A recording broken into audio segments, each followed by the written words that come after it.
My name is Emily Johnson. I'm 26 years old. I work as a preschool teacher. A year ago, I married my husband, Jack. On this day, we were all gathered for a celebration in honor of the birth of my older sister, Sophie's, baby. Sophie had the baby out of wedlock. It was our parents' first grandchild, so they were absolutely smitten the whole time. They just wanted to show off or something, throwing this big family celebration. Jack looked at Sophie's baby and said with a grin, "Does becoming a dad make you more responsible?" "I dunno, why don't you ask yourself? After all, you're the dad of your lover's baby." I shot back. Jack was visibly shaken. "What are you talking about? That's just a joke, right?" Then Jack's father, George, was furious. "I didn't raise my son to be like that. Man up and take responsibility," he shouted, landing a punch. Amidst our family's watchful eyes, things were turning chaotic. "You've always been a handful, but I never imagined you'd get into this kind of mess with Emily's sister, Sophie. I'm utterly disappointed." George looked more dismayed than angry now. "I always told you to keep your dalliances in check, and now you end up being the father of Emily's sister's child." Sigh. "It's fine, right? It's a boy, he can take over the family business." Jack was defiant. "George runs a company. And Jack works there. Despite only having a high school education, Jack holds a position there simply because he's the boss's son. But I've heard that he takes advantage of his status, behaving however he pleases. He's known for being late or leaving early, and even taking sudden days off, honestly a burden to the other employees. They never counted on Jack from the start. They just work around him like he's not there." The employees, frustrated, had resigned themselves to this. George knew it too, but he just couldn't bring himself to cut ties with his only son, Jack. "We haven't had kids yet, so this works out, doesn't it?" "What? We've only been married a year. Are you really treating this like infertility? That's crazy. Emily, you knew about your husband and sister. Why didn't you say something? You could have talked to me. Weren't you struggling, holding this in?" I'm asking this assuming my son is entirely at fault. Jack and Sophie have been involved since before we got married. I thought it was just a fling, so I left it alone. But I never expected Sophie to get pregnant with Jack's baby. "When did you find out about Sophie's pregnancy?" "I heard it from our mom. I was mostly curious about who the father was. When I heard she was having the baby unmarried, I just knew it was Jack's. If you had told us then, maybe we could have done something. I figured Sophie was set on keeping the baby. I know her. She's my sister, and she's always been headstrong." "Jack, what were you thinking about Sophie's pregnancy?" "Sophie didn't tell me about the pregnancy. When I found out, she was already 8 months along, too late for an abortion. But I was actually happy. My own child was coming." "What was Sophie thinking? I want to know now." Jack showed no remorse. In fact, he seemed happy to have a child. Both Jack and Sophie. What was she thinking, getting involved with her sister's husband and wanting to have his baby? And according to Jack, she kept it a secret until she was 8 months pregnant. Why did she want to have the baby so badly? Why not? "I got pregnant, so I thought I might as well have the baby. I'm 28, seemed like good timing. All my friends were having babies, so it felt right. Even if it wasn't Jack's child, I think I would have had it anyway." Sophie's casual attitude towards having a child was incredibly irresponsible. Jack was happy too, and at least I don't have to worry about money, right? That's one reason I wasn't worried about being a single mom. Why did you choose Jack, though? It was intentional, wasn't it? You've always enjoyed stealing what belongs to others. You never changed. Always wanting what others have. How many of your friends' boyfriends have you seduced? Do you need every man to fall in love with you? Remember when I was 20? You even stole my boyfriend. It's unbelievable how you never learn. Now you've gone and taken my husband, too. How much more attention do you need? I've always had low self-esteem compared to my popular sister. I never felt like I was desirable. But when I was 20, I finally had a boyfriend. Everything was so new and exciting, every day felt like a dream. Yet he fell for Sophie's seduction and cheated on me. It took me 2 years to recover from that shock. Our relationship ended after just 3 months. Sophie never struggled for male attention, yet she couldn't stand me having a boyfriend and seduced him. It's laughably pathetic. She must think every man in the world should adore her. I wish she'd get over herself. After that, I didn't date anyone for 4 years. I was too afraid of being hurt again. I met Jack when I was 24. At a friend's wedding. He fell for me at first sight and kept reaching out persistently.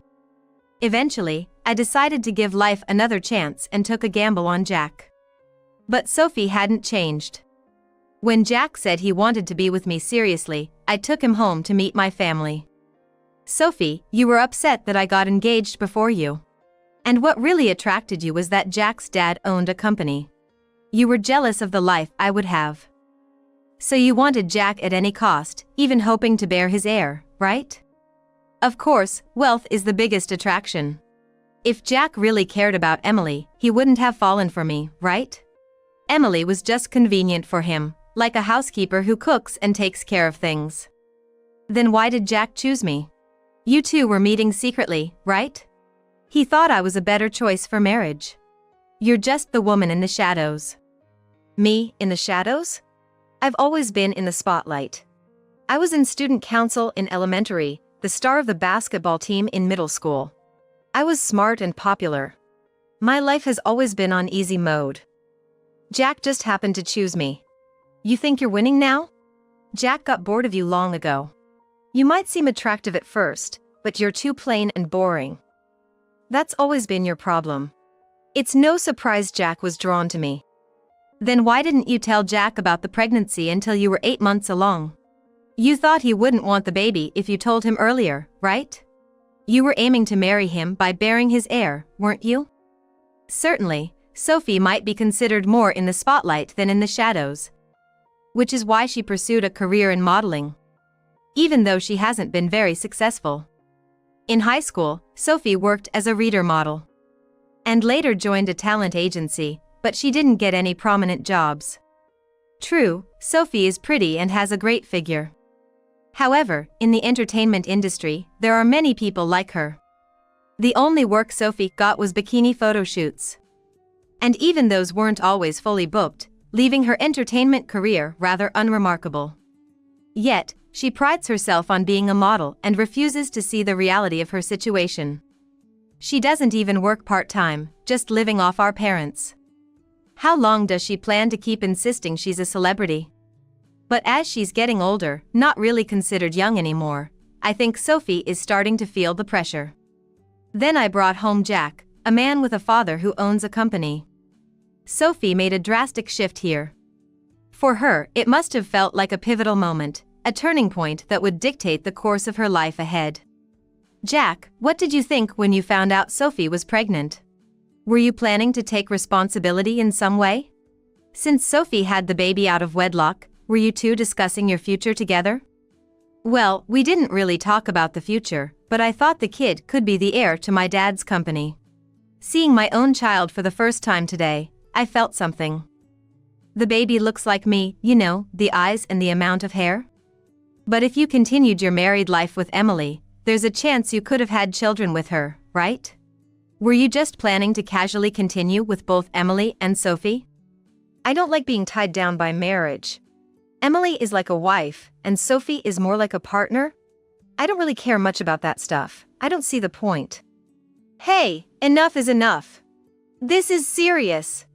That's where you're going wrong. You haven't changed at all. Always doing things halfway. Have you ever completed anything? You dropped out of high school, and when you said you wanted to go to vocational school, I paid for it, but you quit after 2 months. Remember when you wanted to open a shop with your friend? I supported that too, but you squandered all the money I invested and the shop fell through. You just lack determination. You think you can take over the company eventually and everything will be fine, right? I've made a lot of compromises for you, But the employees are complaining, and you have no motivation. If you become the president, the company will surely fail. I'm seriously concerned about the idea of you taking over. I won't be involved in running the company. I'll leave it all to the employees, get a chairman-like title, and delegate everything. There's this right-hand man of my dad, right? I'll use him for now. I'm aware of that much. It's often said that the second generation rarely lives up to the first, and Jack is a prime example of that. Emily, you're always blaming me and Sophie, but what about you? Didn't you marry me because I'm the son of a company president? I'm giving you a good life, aren't I? You're not in a position to complain. I didn't marry Jack just because he's the son of a wealthy man. Even though my friends joke about me being after his fortune, that's not the case at all. Living a life of luxury isn't something I'm comfortable with. I doubt I could ever fit in with that crowd. If we had children, there would be playdates and school admissions to think about, all beyond what I feel capable of handling. I grew up in an ordinary family, and suddenly stepping into a high society life feels unnatural and unattainable for me. I'm struggling quite a bit. Even though we live in a fancy condo, not everything I own or wear is branded. Our meals are pretty ordinary too. My life hasn't changed much in that regard. On the other hand, Sophie has received a lot from Jack, including luxury items and trips abroad. When they use hotels, it's not cheap motels, but top-tier rooms in the best hotels. Sophie probably saw herself as the ideal mistress, completely pampered and taken care of. I decided to marry Jack because he affirmed me. Did that really happen? You might not remember, but Jack always complimented me on my looks, my cooking, everything. It made me feel like I could live honestly and not feel inferior. That's why I married him. I've always had low self-esteem. Largely because I've always been compared to Sophie. We sisters, just a year apart, did everything together. We were often compared like this. Sophie was like a French doll, and I was like a plain doll. As you can see, we're complete opposites. Sophie, with her glamorous and noticeable appearance, was always the darling of friends and relatives. In contrast, I was plain and unremarkable, lacking charm. Sophie always seemed to have the better deal in life. And yet, she had to go and seduce my husband and get pregnant. She must feel like she can't stand not being on top. Probably, she can't bear to see me happy. Why are you so fixated on Jack, Sophie? He's the last type I'd think you'd go for. Honestly, he's not your type, right? You just wanted to take him from me, didn't you? The thrill is in the chase for you, but once you have it, you lose interest. You've always had men fawning over you, never lacking male attention. You're dependent on having a man by your side, aren't you? You're probably already bored with Jack. Getting into a forbidden relationship with your sister's husband, getting pregnant, becoming an unmarried mother, a single mom, that's your idea of a charm point. Jack's paying you a hefty amount in child support, so you're set. He's already served his purpose for you, hasn't he? You're not seriously hoping to marry him, are you? Your paranoia is too much just because you're not popular. You say I stole your ex, but he was the one who approached me. He contacted me out of the blue and fell for me. I dumped him because he was clingy and creepy. If Jack really loved you, he wouldn't have fallen for me, right? That's how little he cared about you. Maybe Jack's infidelity isn't new. A man who can't cherish his wife is worthless in other areas too. That's exactly what Jack is. I've always felt like it wouldn't make a difference whether I'm there or not. But what really gets me is how cunning you are, Sophie. Remember when you plagiarized my essay and then won a prize at some competition? You never admitted that it was mine. And you'd wear my clothes without permission, return them dirty, and never even bother to clean them. You're so confident that you're more beautiful than me. So why covet my things? If I'm so beneath you, why not just ignore me? How many times have I suffered like this before? I fear that if things continue this way, I'll be forever manipulated and overshadowed by Sophie. If you knew about me and Jack, why didn't you say anything? Even after a child was involved, you didn't take any action, Emily. Does that mean you didn't really love Jack that much? Maybe you even wanted me and Jack to get together? I thought about leaving Jack, but that would just be playing right into your hands, Sophie. That's why I stubbornly refused to leave him. You wanted our marriage to fail, didn't you? You think you're superior just because you have Jack's child. But let's not forget, I'm his legal wife. Emily, Sophie, I'm truly sorry for the mess my son has caused. We need to discuss what to do next. We can't just let things continue as they are. Why are you apologizing? I created an heir, didn't I? Dad, you always said that the company would be in trouble without an heir. Well, I've made one. Don't get cocky. You're nothing but a half-baked failure. You were just saying something about how becoming a father might make you more responsible, right? So, what does responsibility mean to you? What do you think about betraying and hurting two women?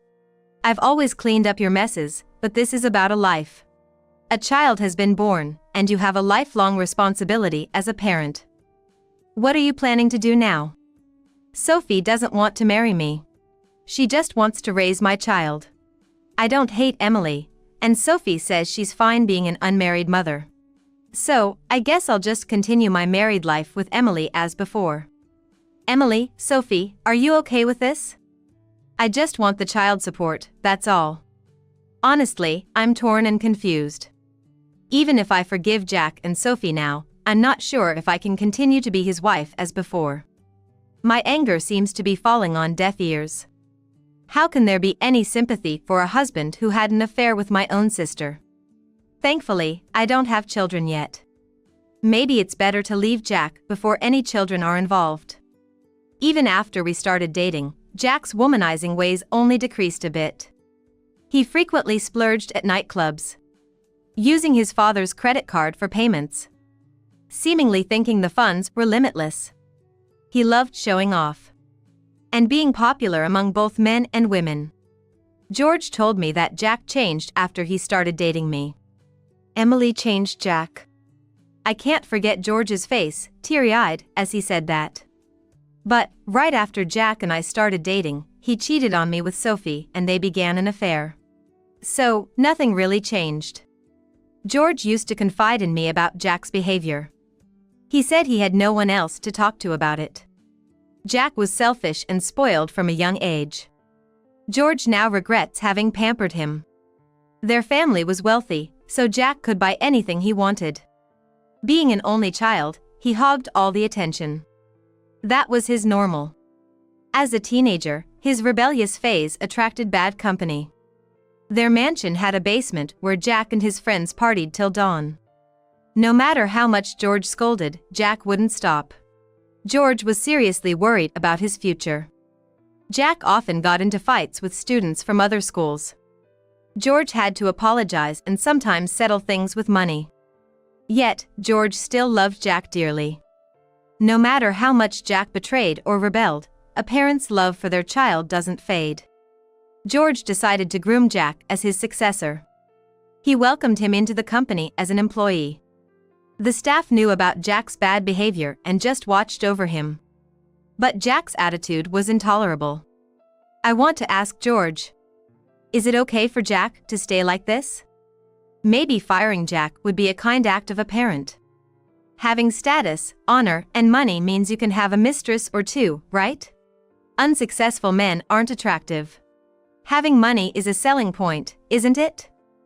Between a man with money and one without, which would a woman choose? Even famous CEOs and actors have kids with their mistresses. I don't see much difference. I'm furious with Jack, but I'm equally angry at Sophie's actions and mindset. I think it's tough and inconvenient for a child to grow up with only one parent. I feel like they're underestimating the impact of making a child live with just one parent due to their own convenience. What worries me is that Sophie didn't seem that keen on having a child. I always thought that Sophie and a child would be the least compatible. After all, Sophie always puts herself first. Even today, when the child should be the center of attention, Sophie is all dolled up in a dress. Because I exposed Sophie and Jack's relationship in such a setting, Sophie naturally became the center of attention. She looked ecstatic. As a preschool worker, I understand to some extent. But someone like Sophie should never become a parent. From now on, she'll have to prioritize the child, staying in the background. Everything will be child first, time, place, everything. I doubt Sophie can adjust to that. Children are unconditionally adored and loved. I'm afraid Sophie might even get jealous of her own child. She'll probably rely on Jack's child support to hire a babysitter and raise the child. If George cuts Jack off, what will be left for him? Having Jack around, treated as redundant, benefits no one. I've already made up my mind. Maybe it's time I take the initiative. I'll divorce you. We can't go back to being a normal couple. What do you and your sister think of children? Your sister had a child out of selfishness. She used the child to steal Jack from me. It's heartbreaking for the child, who is innocent. Just as your sister planned, it's caused a rift between Jack and me that can't be repaired. So, I'll divorce Jack. You two should marry and be good parents to the child. What? Divorce, coming from you, Emily? That's presumptuous. I could understand if I was the one who brought it up, but coming from you, it's way too early. You should be grateful I married someone plain like you. Who do you think I am? I can choose anyone I want. Fine by me. I prefer Sophie over you anyway. Oh, really? You and your sister are complete opposites, yet you changed your type in 2 years? Don't be stupid, Sophie was always my type. That's why, when you introduced me to Sophie, I decided to commit to her right away. Sorry for wasting your time with a marriage to someone who wasn't even my type. It was indeed only a matter of time. Did you think I hadn't noticed your numerous affairs?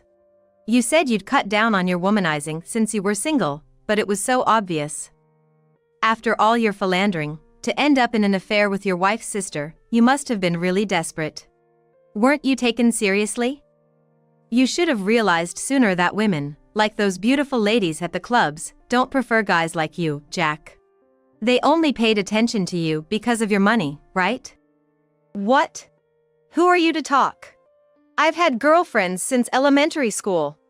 I've never been short of women. Money makes me attractive? That's just one of my assets. A woman who's not been popular shouldn't be giving love advice. I'm not interested in your love theories. Of course, I'd be more attracted to the glamorous Sophie than someone plain like you. Any guy would choose Sophie over you. Meeting you first was my only mistake in life. Go ahead, marry your sister without any hesitation. I wonder how long that will last, maybe 6 months. She won't be satisfied with just one man. Just don't make the child miserable. A child can't choose their parents. Who do you think I am? I'm not like the other losers. I drive a luxury car, live in a high-rise condo. That's all part of my charm, my worth. There are countless women who want to marry me. Marrying you was just a detour. I'm thankful you're giving me a divorce. So, this is fine with you, isn't it, sister? I don't quite get what your endgame or purpose was, but at the very least, you wanted to hurt me, right? Did things go as you planned? As for me, I haven't been hurt one bit. I never saw you, Emily, as an enemy. You're just overly conscious of me. Whether or not I marry Jack isn't that important to me. A father is better for the child, though. Sorry it turned out this way, taking Jack from you. I wonder how many months your next man will last. For the child's sake, don't just rush into a divorce. You're not just a woman now, you're a mother. I wish you all the best. After that, Jack and I divorced. Jack quickly remarried Sophie. But they ended up with a speedy divorce. George, hearing complaints from employees, chose to fire Jack. You're on your own now. Work from scratch in another company. Feel the harshness of society. Jack was left penniless. George must have felt like a lion throwing his child off a cliff. But it was for Jack's own good. A tough love decision. Jack started working as a temporary worker in a rural area to pay alimony to me and child support to Sophie. But he didn't last long there. He hopped from job to job, living in motels. Meanwhile, Sophie, struggling with post-pregnancy weight, was fired from her modeling agency. Overwhelmed with single parenting. She had no time for herself, becoming a shadow of her former self. I continued working at the daycare and started actively participating in social gatherings I had previously declined.